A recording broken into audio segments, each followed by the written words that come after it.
қандай бөлімді өтіп жатырмыз? Саяхат бөлімі екен. Балалар, саяхатты не үшін жасаймыз? Не істейміз? Саяхат дегеніміз не? Кім біледі саяхат дегеніміз не ол? Саяхат ол табиғат. Иә, табиғатқа не істеу? Қыдыру. Иә, осы саяхатқа немен қыдырамыз? Көліктермен. Қандай көліктермен? Ұшақпен, тағы? Мотоцикл. Иә, жақсы. Балалар, біздер түрлі көліктермен, жылқымен дұрыс. Түрлі көліктермен, ерте кезде машина болмағанда түйемен және жылқымен саяхат жасаған екен адамдар. Жақсы.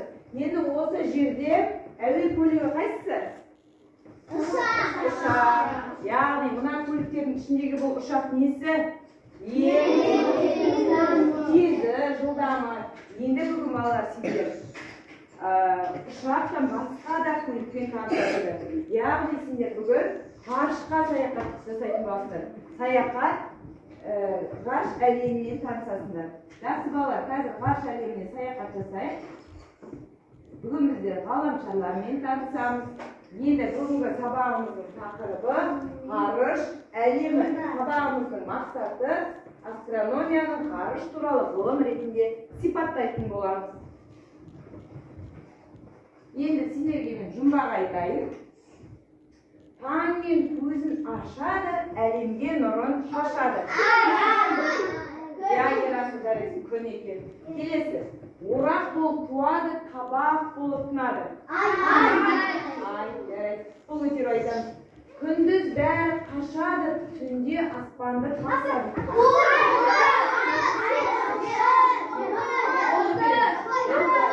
Жұлдыз екен, жақсы жарайсыңдар. Әйнектей көгілдір, теңіздей тым мөлдір.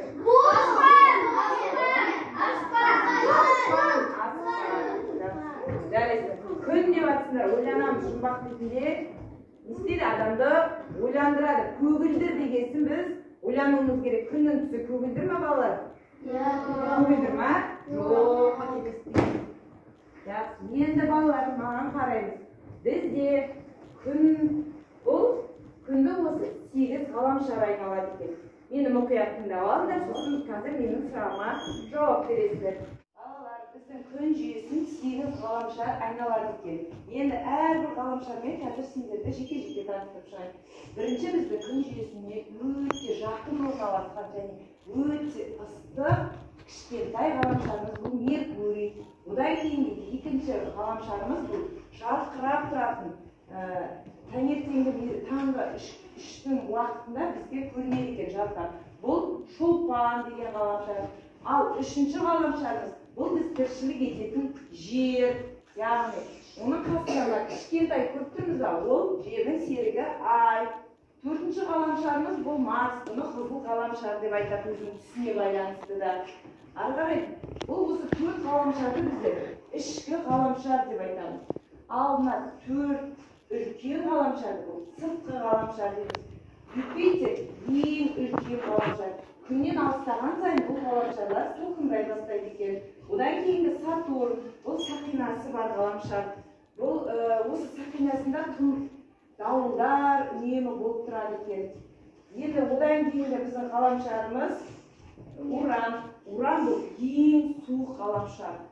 Біздің ең соңғы Ураннан кейінгі ең соңғы ғаламшарымыз бұл Нептун. Енді балалар Нептуннан да бұрын бір 9-шы ғаламшар болды, ол Плутон деген болды. Бірақ оны ғаламшарлардың несінен шығарып тастады, себебі ол көлемі жағынан кішкентай болды. Енді балалар ғарышқа адамнан бұрын ең алғаш иттер ұшырылды. Бұлардың аты Лайка, Белка, Стрелка. Осы 3 итпен тәжірибе жасап көрді. Осы иттер аман келгеннен кейін адамдарды ұшыра бастады. Енді ғарышкерлермен танысамыз қазір. Енді балалар, ғарыштан бұрын адамдар аспандағы жұлдыздарды осы телескоп арқылы анықтады. Содан кейін бұл телескоппен анықтау өте кейбір ғаламшарларды анықтау қиын болғаннан кейін иттерді ұшырды. Телескопты ең алғаш Галилей ойлап тапқан. Енді ғарышқа ұшқан ғарышкерлерімізбен танысайық. Ең алғаш ғарышқа Ресейден Юрий Гагарин 1961 жылы 12 сәуірде ұшты. Одан кейін өзіміздің ең алғаш тұңғыш ғарышкеріміз 91 жылы Тоқтар Әубәкіров ұшты. Талғат Мұсабаев екінші ұшқан ғарышкеріміз. 2015 жылы жақында Айдын Айымбетов деген ағамыз ғарышқа ұшты. Енді балалар, ғарышқа ұшқанда арнайы скафандр деген киім киеді. Оның ішінде ауа, яғни оның үйі сияқты болады. Ғарышкердің бір үйі іспеттес. Енді ғарышқа қайдан ұшырылады? Біздің Қазақстаннан, Қызылорда қаласынан Байқоңыр деген жерден ұшырылады. Қармақшы ауылында орналасқан. Енді балалар, қазір оқулығымыздың 58 бетін ашайық. Жексу әдісі бойынша оқып шығамыз.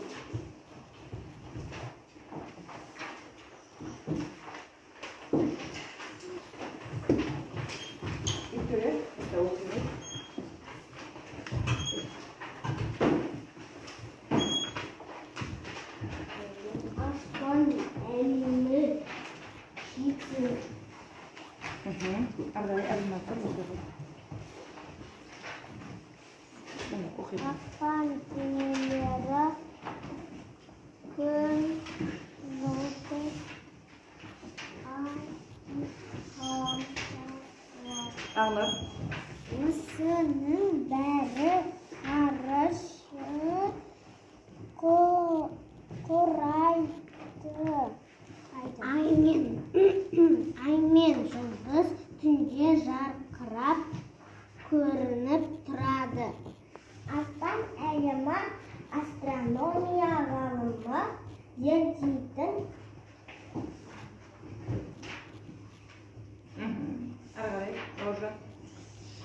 көбір жұлдыз жер ғарыш денелері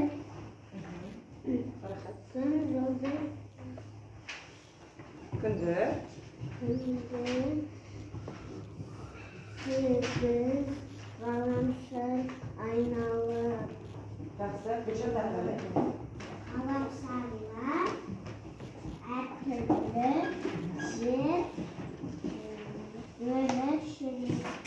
бөліп шірген болатын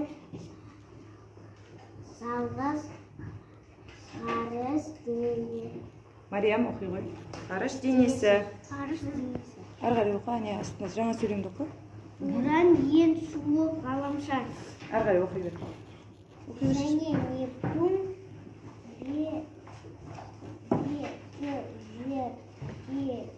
жерден артық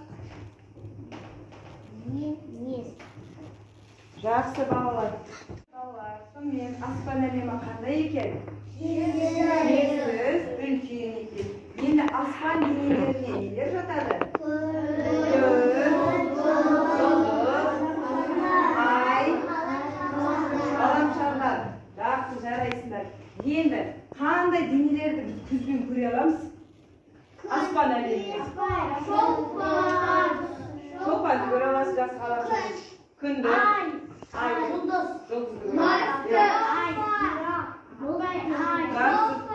жарайсыңдар. Енді балалар, ғарыш дегеніміз не? Ғарыш деген, айта өтін. Ғарыш шексіз кеңістік. Дұрыс, тағы. Біз, жақсы, жарайсың. Енді, балалар, ғарыш денелеріне не жатады екен? Ғарыш денелеріне? Күн, тағы. Жоқ, ғарыш денелеріне. Жұлдыз, жер. Сонымен, ғарыш денелері. Күн, жұлдыз, жер. Жақсы, тамаша, жарайсыңдар. Енді, астрономия ғылымы нені зерттейді? Аспан әлемі. Кім айтады тағы толықтыр, кім айтады? Астрономия дегеніміз, Мунис айта қойшы. Астрономия аспан әлемін зерттейтін ғылым. Жақсы, жарайсыңдар. Сонымен астрономия дегеніміз бәріміз бірге. Аспан әлемін зерттейтін ғылым. Енді балалар, қандай әуе көлігін білесіңдер? Әуе шары. Әуе шары. Жақсы, зымыран. Ұшақ. Ғарыш кемесі. Өте тамаша, жарайсыздар. Қандай әуе көлігі? Зымыран. Өте жақсы, жарайсыздар. Енді ғарышқа кімдер ұшады? Ғарыш кемесі. Ғарыш кемесі ұшады. Жақсы.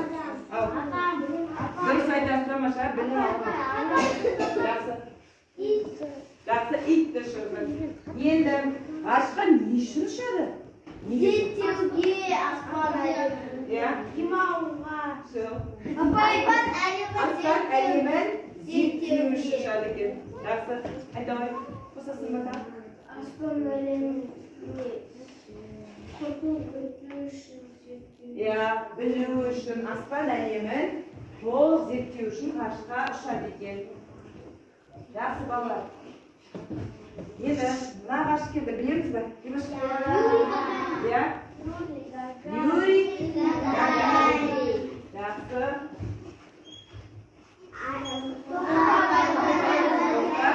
Әубәкіров. Талғат. Жақсы, жарайсыңдар.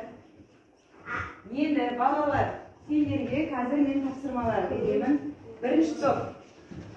Күн тобы сендер қазір ғаламшарлардың ретін анықтайтын боласыңдар. Мына ішінде ғаламшарлар бар. Сендер соның рет-ретімен қойып шығыңдар. Қазір мына шеттен бастаңдар. Мына шеттен демір күнді орналастырып, арғарай орналастырып шығыңдар. Ал екінші топ. Сендер ғарышкерлерді киіндіріп, оның тамақтары, ғарышкерлер кім екенін айтып шығасыңдар. Сендер үшінші мына жұлдыз тобы күн мен жердің айырмашылығының ұқсастығын, ал сендер жер тобы күн жерді айнала ма, жер күнді айнала ма, соны қорытынды жасап анықтайтын боласыңдар. Планетамыз жерден екесе кіші. Өте тамаша, жарайсың. Ол Юпитер алып ғаламшар. Мынау Сатурн күн жүйесіндегі 6-шы ғаламшары және де 2-ші алып ғаламшар. Жер шарынан 95 есе үлкен сақинасында құм мен газ айналып жүреді. Өте тамаша, жарайсың. Уран. Уран күн жүйесінің 7-ші ғаламшары болып күннен алыс орналасқан. Оның бетін көк тұман басып тұрады. Тамаша. Нептун күн жүйесінің 8-ші ғаламшары. Ғаламшарлардың ішінде дауыл осы Нептунда болады. Жақсы, жарайсың. Тамаша. Күн тобына 3 қол шапалап. Жақсы. Енді ай тобы келіп қорғай қойыңдар, өздерің жұмыстарыңды.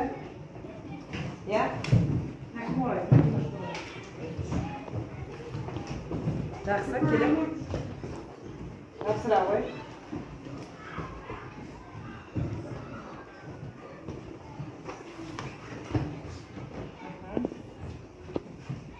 Ғарышкерлер стақанында келеді. Ғарышта ауа жоқ болғасын тек оты келбен жүреді. Тамаша, жарайсың, отыра қой. Айта қой. Темірхан айта қой. Бұлар кімдер? Ғарышқа ұшатын адамдардың аты. Айтып берші, атап берші. Юрий Гагарин 1960 жылы 12 сәуір күні ұшты.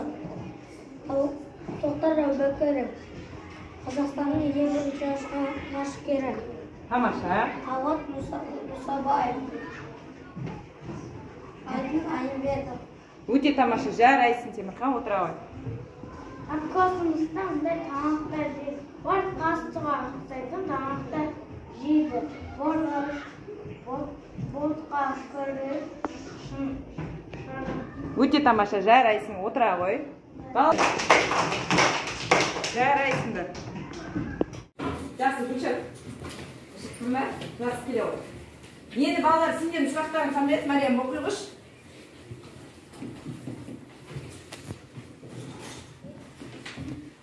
Ya.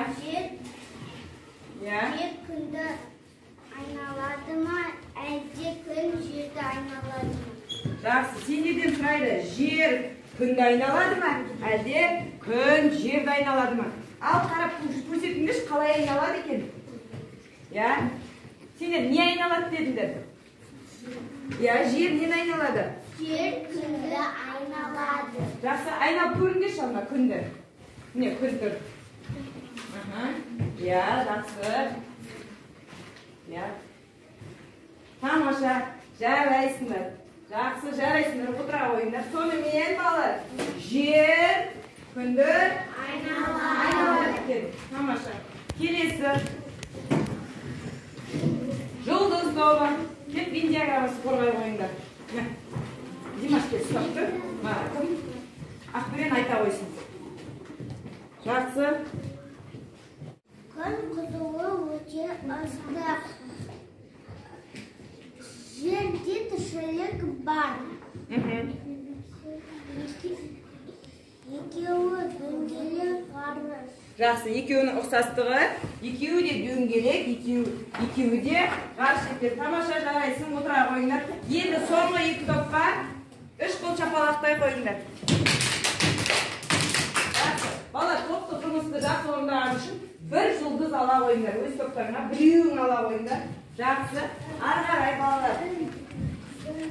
Енді ары қарай қоямыз партаның үстінде тұра берсін, ортаға қойыңдар. Ортаға қоя қой, Амина. Енді ары қарай дәптермен жұмыс болады. Енді дәптерлерімізді аша қояйық.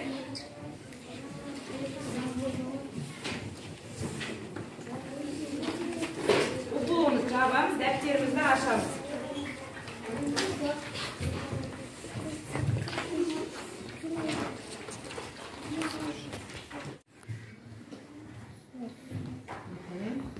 Жақсы, тамаша. Ya.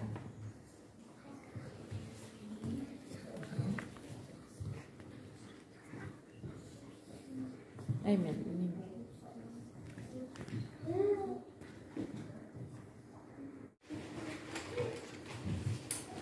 Vallahi birinci niye? Tam okuyuş kaptırmasın. Biliyor Emine. İsteyimiz. Жер ғаламшары күн жүйесінде нешінші болып тұр? Жақсы, күн жүйесінде нешінші болып тұр екен, санмен қоямыз. Және де күннің тіршілік үшін маңызы қандай екенін астына жазып кетеміз. Балалар, бізге күн қажет па, кім біледі? Керек па бізге? Ya, Димаш айта қойшы. Күн болмаса тек салқын болады, сосын түн болады. Ya, қараң болып тұрар еді, және түн болар еді. Және тіршілік болуы мүмкін ба жер бетінде онда? Жоқ екен. Жақсы, жарайсыңдар. Соны бір сөйлеммен жаза қойыңдар. Жаза қой. Ya.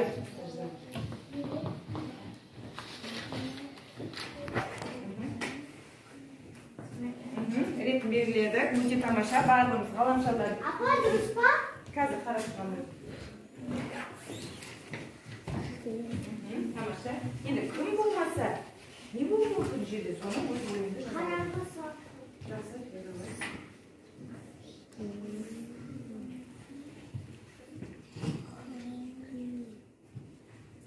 Әдемі етіп, көркем жазып шығамыз.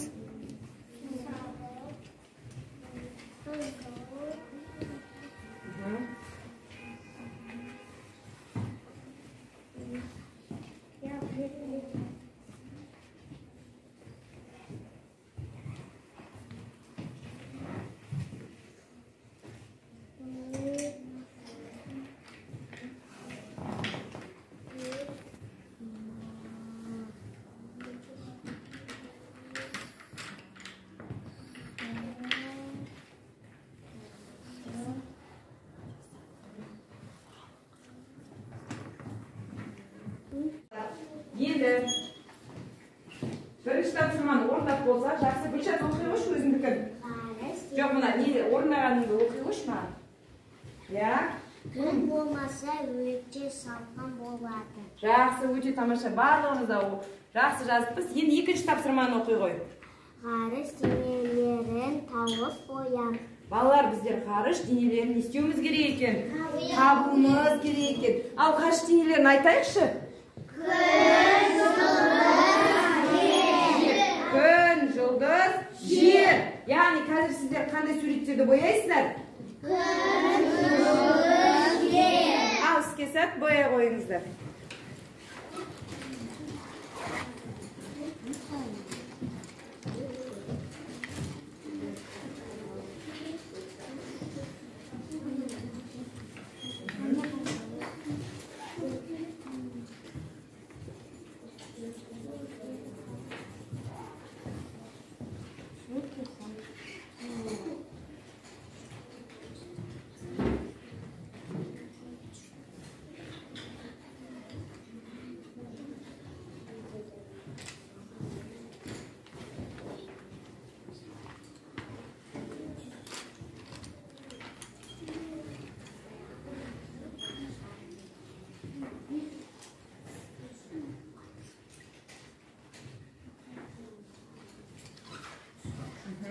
Жақсы, жарайсыңдар.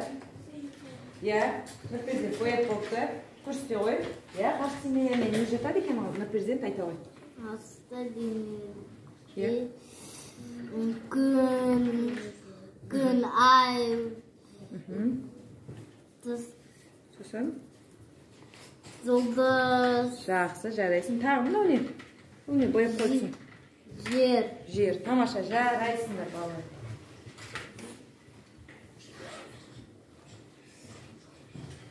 Қазір біздер семантикалық карта орындаймыз. Яғни бұрыннан орындап жүрміз, білеміз. Қайсының жауабы дұрыс, соған қосу белгісін қойып шыға қойыңдар. Ал өзіндік жұмыс әркімізді орындай қойсын. Сосын тексереміз жұбымызбен.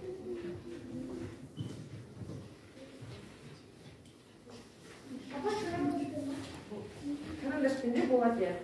Қалам болса қаламын.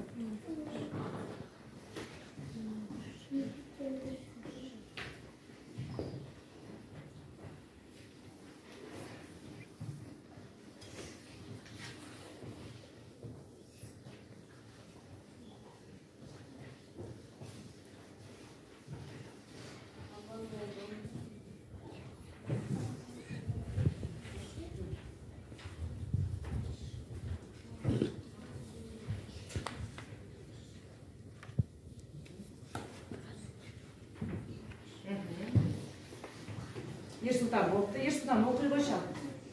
Барлығымыз болып қалды ғой.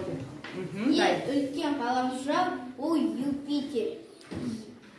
Төрт ішкі ғаламшар Меркурий, Жер, Шолпан, Марс. Өте жақсы. Тамаша отыра ғой. Ары қарай. Жас. Оқи қойшы. Ары қарай. Үшіншісінен бастап. Төрт сыртқы ғаламшар дегеніміз. Төрт сыртқы ғаламшар. Юпитер, Сатурн, Уран, Нептун. Жақсы, тамаша отыра ғой. Ары қарай. Темірхан оқи қойсын. Ғаламшар. Ең кіші ғаламшар Меркурий. Ең суық ғаламшар. Ең суық ғаламшар Нептун. Жақсы. Уран. Жақсы, жарайсыңдар. Балалар, енді жұбымызбен ауыстыра қойайық.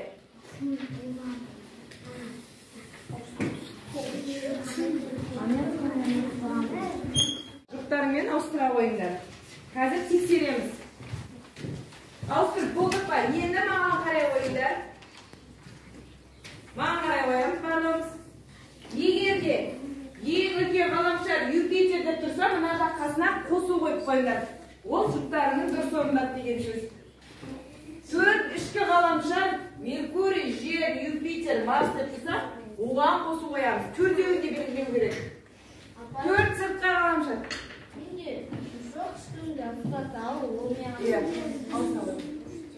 Жақсы, өзің тексере қойшы, өзіңді мына жерде. Ауыстыруға келмейіндер, тексере қойды өздер. Енді, ең кіші ғаламшар Меркурий дұрыс болса, қосу қосып қоямыз. Ең суық ғаламшар Уран дұрыс болса, қосу ұпайларына қойып шыға қойыңдар. Сонымен жұптарың неше пайыз? Бесеуі де дұрыс болды ма?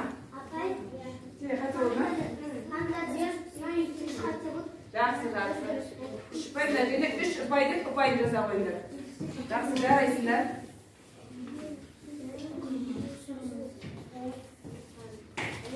Ұпай санын жазып болсақ, тез жаза қойыңдар ше.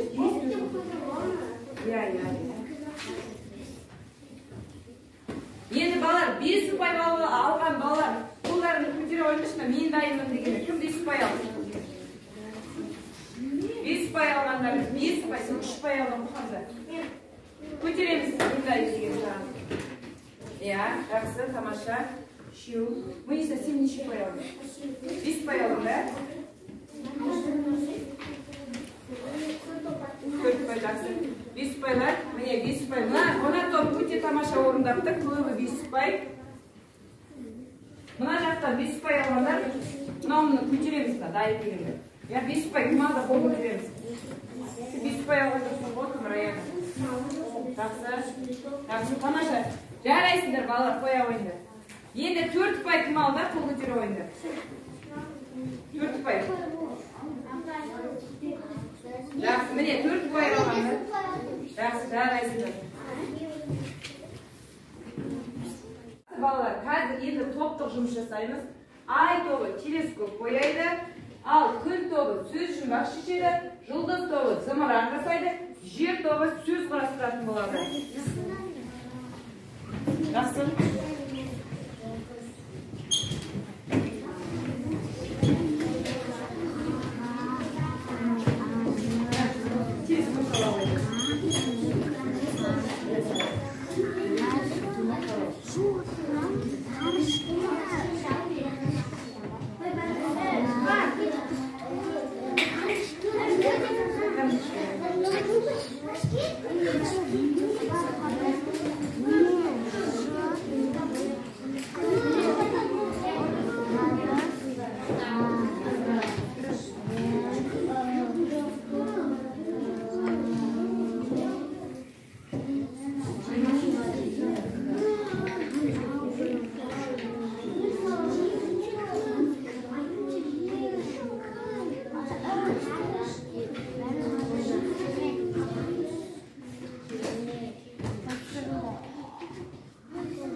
Енді келесі топтан кім шығады? Амина шыға ғой екен, Ерасыл шыға ғой екен. Мына топтан кім шығады зымыранды қорғап? Рамазан келе ғой. Кім? Кім? Арношен көрсетіп тұрасың осылай. Жақсы. Айта ғой. Ғарышқа ұшады. Ғарышқа ұшатын жер ол байқоңыр деп аталады. Тіршілік етуге болатын жалғыз ғаламшар ол жер.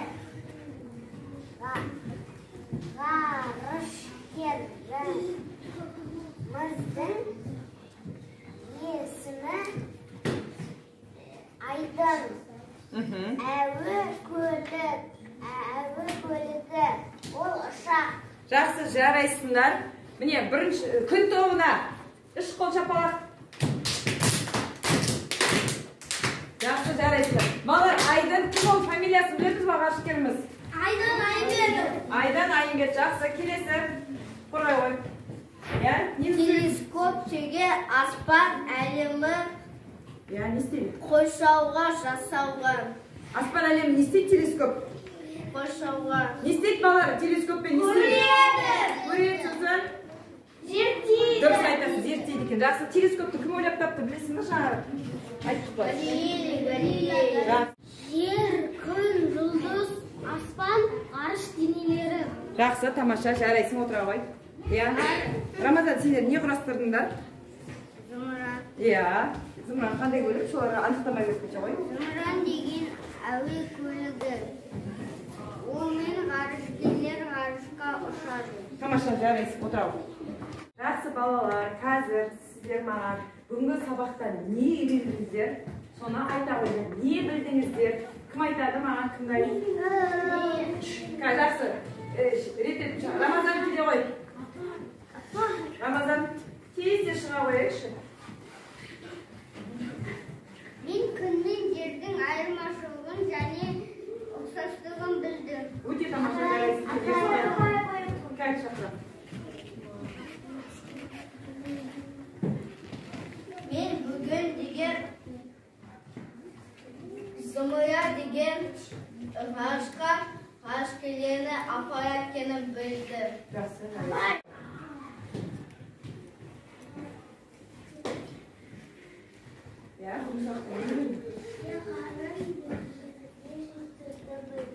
Ғарышта, ғарышкерлердің не жейтінін білдім. Жақсы. Ұшақ келе ғой. Тез. Мен жер күннен айналатынын білдім. Жақсы, жердің күнесі.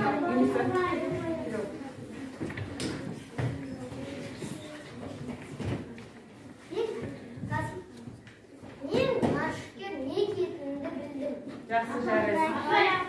Жақсы балалар, біз көп нәрсе үйренген екенбіз. Енді бәрін түсіндім десек, зымыранға өзіміздің қолымыздағы ғарыш келеді. Жапсырамыз. Ал менің әлі де сұрағым бар десек, мына тікұшаққа, ал мен түсінбедім десем, әуе шарына өзіміздің қолымыздағы ғарышкерлерді алып келіп жапсырамыз. Бірінші жұлдыз тобы жапсыра қойыңдар.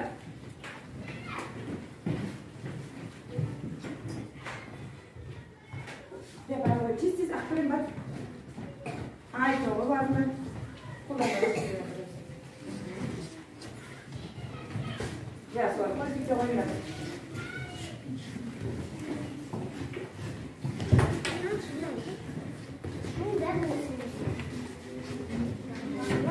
Төменге де жапсыра беріңдер үстіне.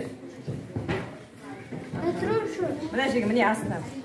Қай жерге жапсырасың осында ма? Маңында жақсы. Отыра ғой. Қанда қайда? Төменге міне, төменге. Жақсы. Енді күн тобы.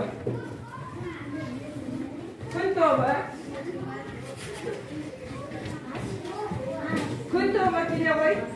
Жер тобы келе ғой.